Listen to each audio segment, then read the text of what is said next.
Olá, Specs, como é que vão? Eu trouxe um tema hoje que acho que vai ser bem interessante, porque se você pessoalmente não passou, você provavelmente conhece alguém que tenha perdido um ente ou sofrido algum tipo de perda, né? Nesses 3 anos de pandemia, agora guerra, tá sendo uma fase bem complicada para a humanidade de uma maneira geral. Então a questão do luto, ela acaba vindo à tona.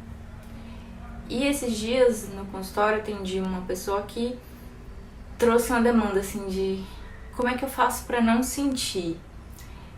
E aí a gente, né, se liga sobre essa questão de como a gente fala pouco sobre essa fase da vida que todo mundo de alguma maneira vai passar. Então eu resolvi falar um pouquinho sobre isso e pra gente refletir mesmo, sabe?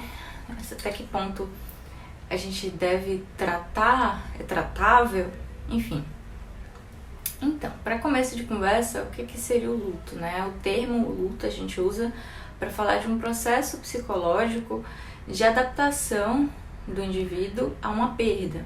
Então, geralmente a gente relaciona, né, a perda de algum ente querido, pode ser familiar, amigo, próximo, enfim, mas também pode se referir a perdas de outras coisas, então a perda de um emprego, a perda de um relacionamento, a mudança de vida, muitas vezes não necessariamente ruim, mas ela pode gerar um sentimento de perda, e esse processo de como você vai se adaptar é chamado de luto.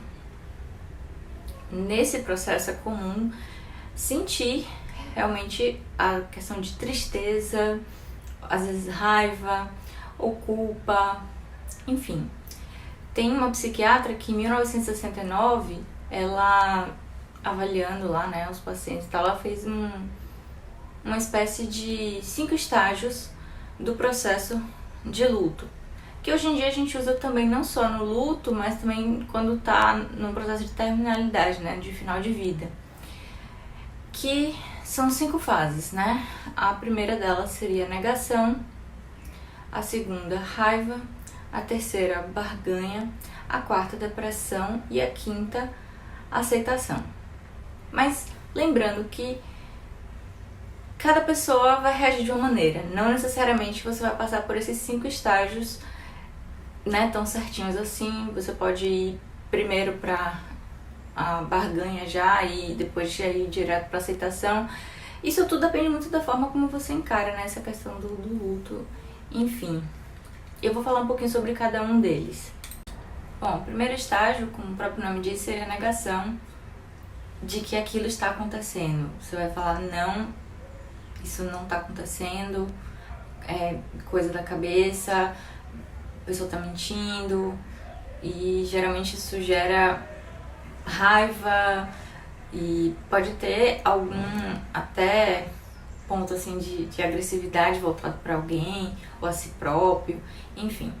Isso seria o estágio da negação, que leva ao segundo estágio, que seria de raiva, né, de você por que isso aconteceu, né, por que isso aconteceu, e não aceitação, né, então esse estágio de raiva. O terceiro, que seria a barganha, se você tem alguma crença, é de pensar, de tentar, tipo assim, a entidade, se você fizer com que isso não aconteça, eu vou fazer tal coisa, como se você conseguisse ter algum controle sobre isso. O quarto é a depressão, que seria um momento em que, digamos assim, a ficha cai, mas você fica introspectivo e mais triste, mas para depois vir a questão da aceitação, que é o entendimento de que aquilo é uma coisa inevitável, que isso aconteceu, e vida que segue, né? Vai conseguindo aos poucos retomar a funcionalidade. Então, uma coisa bem importante de falar é que você superar, né, a perda não é você suprimir esses sentimentos de tristeza.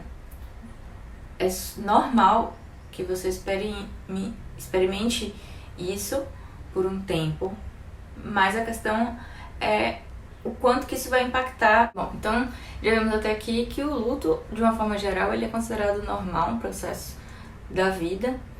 Mas então quando é que a gente tem indicação de procurar um profissional de saúde? No manual diagnóstico, existem duas situações onde o luto ele passa a ser patológico, que seria no luto persistente e luto complexo.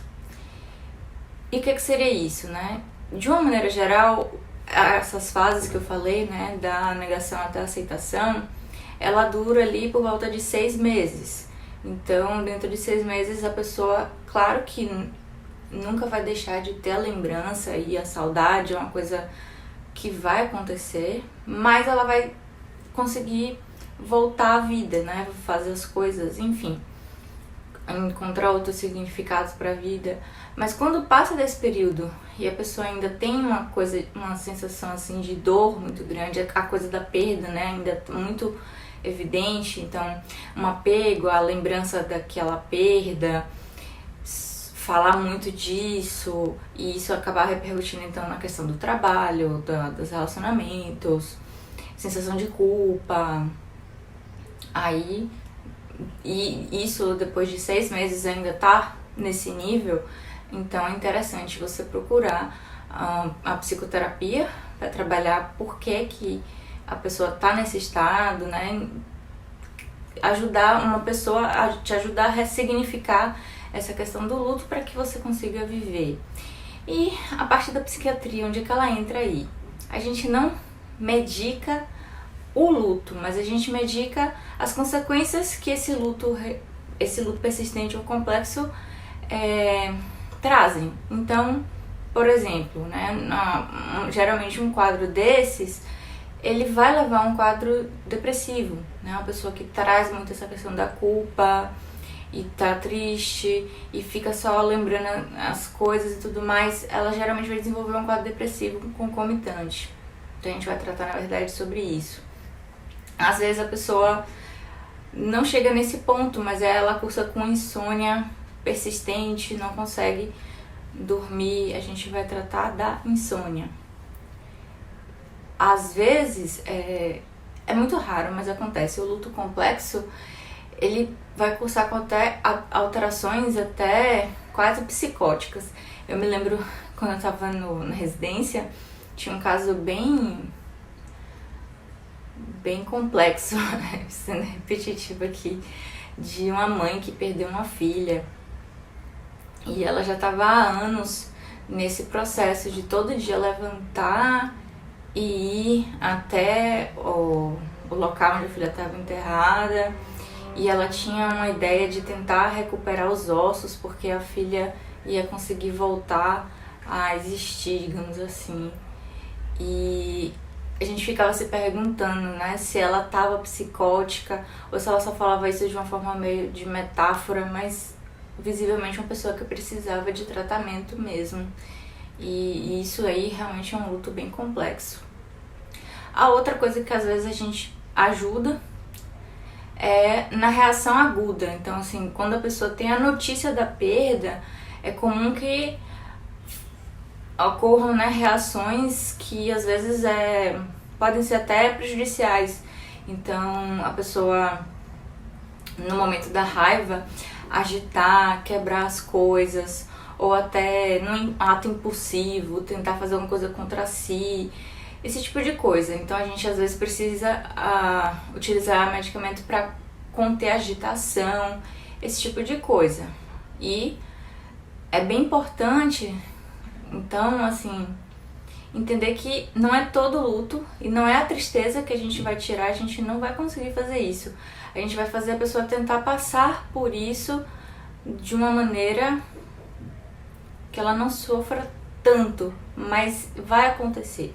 E a gente precisa entender isso, né? Assim, nessa questão da positividade tóxica, de tentar pensar, não, mas a pessoa tá melhor, não sei o que, você tentar negar que você tá sentindo uma coisa ruim, às vezes isso é pior, né? E luto, eu acho que é sobre isso mesmo. Enfim.